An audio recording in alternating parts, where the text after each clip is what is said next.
Today I am going to discuss about usage of prepositions. Preposition by and with. First of all, I will discuss about preposition by. By का प्रयोग कहाँ कहाँ कैसे किया जाता है.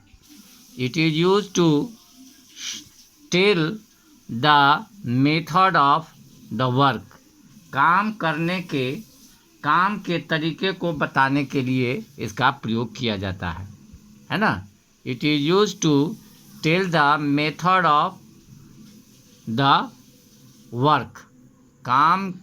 किसी भी काम के तरीके को बताने के लिए इसका प्रयोग किया जाता है. जैसे I am talking by phone, please send this letter by post. Second, to show travel और ट्रांसपोर्ट. यातायात के साधन को दिखाने के लिए इसका प्रयोग किया जाता है. Example, I go to school by bus, he use to travel by sea. By is use with the doer of an action. किसी भी चीज़ को कार्य करने वाले को ये दर्शाता है.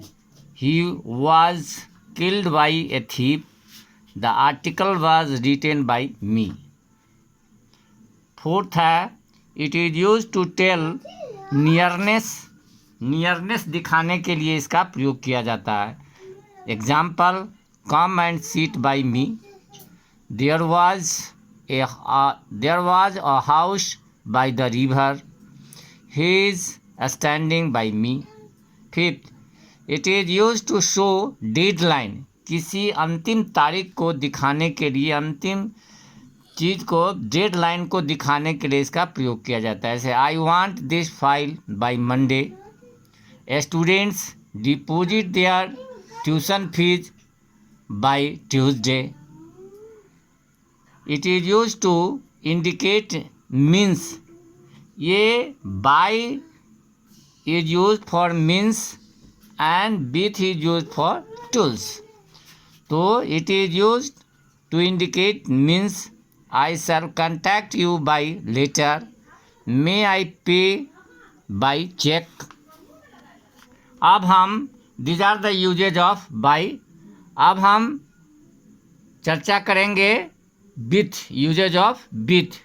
It is used to tell sensation or feelings. Sensation और फीलिंग को दिखाने के लिए इसका प्रयोग किया जाता है. सेंसेशन संवेदना, फीलिंग्स भावनाएं हैं.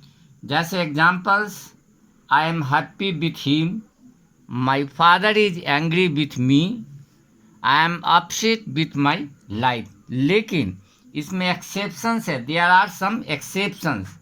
फीलिंग होते हुए भी उसके बाद विथ नहीं लगता है. जैसे rude, RUD, polite, POLIT, kind. These are feelings. लेकिन इसके बाद टू लगेगा. हर समय याद रखना है. ऑलवेज रिमेंबर, ये फीलिंग है रूड, पोलाइट एंड काइंड. लेकिन इसके बाद आपको टू प्रीपोजिशन लगेगा. उसके बाद है it is use to show. It is use before tools. Tools के लिए इसका प्रयोग किया जाता है. टूल्स के पहले इसका प्रयोग होता है. जैसे I write a letter with a pen. Third है it is use to show position. Example, I want a home with a garden. He wants a life with happiness. To tell consent, मतलब सहमति दिखाने के लिए, आपसे हम किसी बात से सहमत हैं. I am always with you.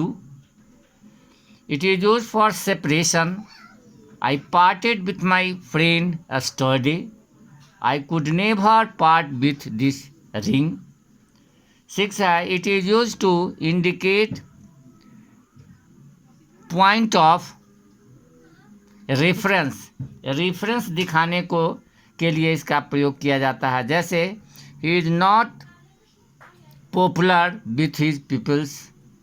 To show cause, कारण दिखाने के लिए भी इसका प्रयोग किया जाता है. he was sick with fever. But I am telling you some words that which follow a particular prepositions.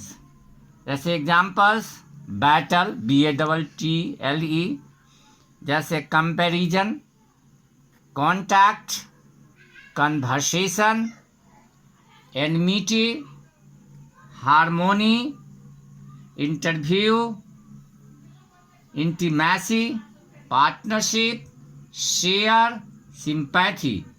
एक बार और सुन लो, battle, comparison, contact, conversation, enmity, harmony, intimacy, partnership, share और सिंपैथी। इस सब के बाद प्रीपोजिशन विथ आएगा। ऑलवेज रिमेंबर, ये सब वर्ड्स के बाद आपको ये सब, ये नाउन है, इसके बाद प्रीपोजिशन विथ आएगा। And I hope you will watch the video seriously and I hope you will be winner. Okay.